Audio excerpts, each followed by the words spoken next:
Hello students, welcome back to my YouTube channel BBMQ study zone. और आज का video हमारा लॉर्ड रिपन के ऊपर। इससे पहले हमने लॉर्ड लिटन के बारे में देखा मेरे पहले वीडियो में। अगर आपने नहीं देखा या आपको नोट्स नहीं मिले हैं तो आप जाकर उस वीडियो को चेक कर लो।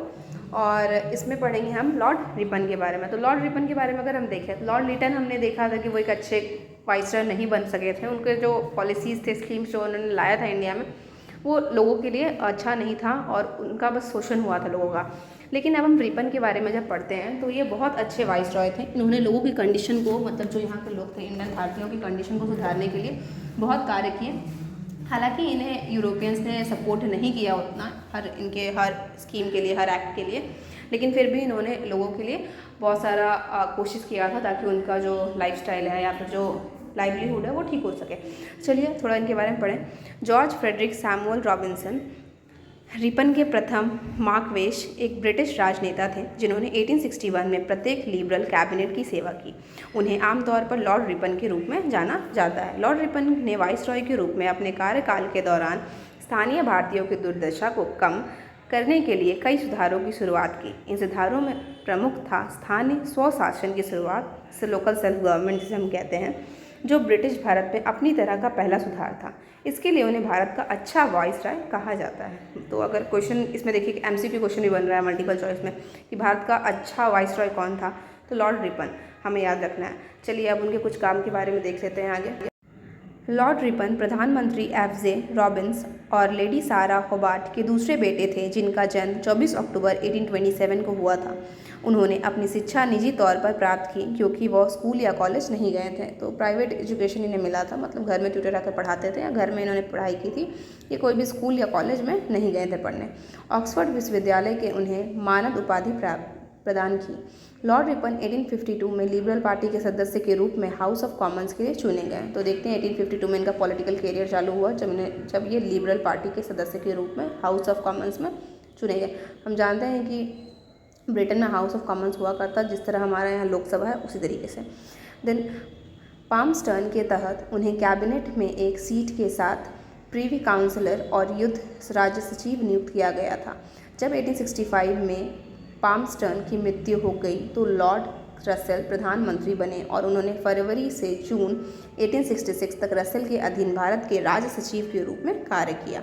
उन्होंने विलियम ग्लैडस्टोन के पहले प्रशासन के दौरान परिषद के लॉर्ड प्रेसिडेंट के रूप में कार्य किया। इस दौरान उन्होंने अलबामा दावों के संबंध में संयुक्त राज्य अमेरिका के साथ वाशिंगटन की संधि का मसौदा तैयार करने वाले संयुक्त आयोग के अध्यक्ष के रूप में कार्य किया। तो हम देख सकते हैं इनका पॉलिटिकल करियर कैसे ग्रो कर रहा है और अंत में जाकर इन्हें क्या बना दिया गया, इंडिया का वाइसरॉय। इसके बाद हम देखते हैं कि इन्हें भारत का वाइसरॉय जब ये बने तो इनके कार्यकाल के दौरान क्या क्या काम हुए या इनके कुछ बारे में। तो 1880 में विलियम ग्लैडस्टोन ने लॉर्ड रिपन को भारत का वाइसरॉय नियुक्त किया गया। तो कब किया उन्होंने? 1880 में। और भारत का अच्छा वाइसरॉय कौन है? Lord Ripon. ये दोनों याद रखना है। उनके पहले कार्यों में से एक इल्बर्ट बिल पेश करना था जिससे भारतीयों को अधिक कानूनी अधिकार मिलते हैं, जिसमें भारतीय न्यायाधीशों को अदालत में यूरोपीय लोगों का न्याय करने का अधिकार भी शामिल था।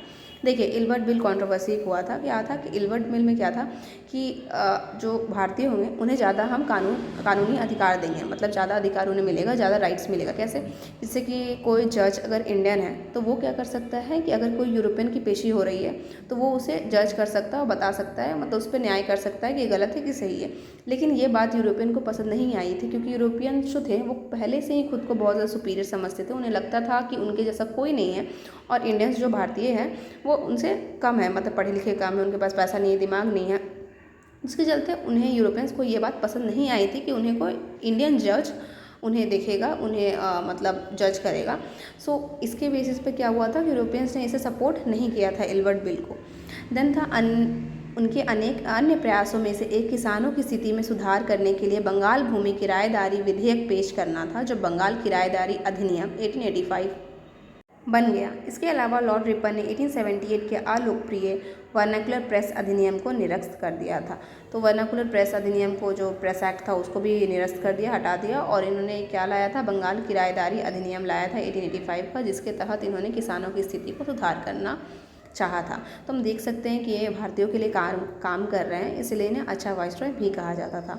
लॉर्ड रिपन को 1882 के संकल्प के लिए जाना जाता है, जिसने भारतीयों को स्थानीय स्वशासन का अधिकार दिया। मतलब भारतीयों को लोकल सेल्फ गवर्नमेंट, मतलब छोटे छोटे एरिया पे आप जाकर लोकली सेल्फ गवर्न कर सकते हैं। स्वशासन की योजना से उन नगर पालिका संस्थानों का विकास होगा जो पहले सीधे ब्रिटिश कानून के नियंत्रण में थे। कानूनों की एक श्रृंखला ग्रामीण और शहरी दोनों क्षेत्रों में स्थानीय स्व सरकारी निकायों की स्थापना करेगी। इसके परिणाम स्वरूप उन्हें भारत में स्थानीय स्वशासन के जनक के रूप में माना जाता था।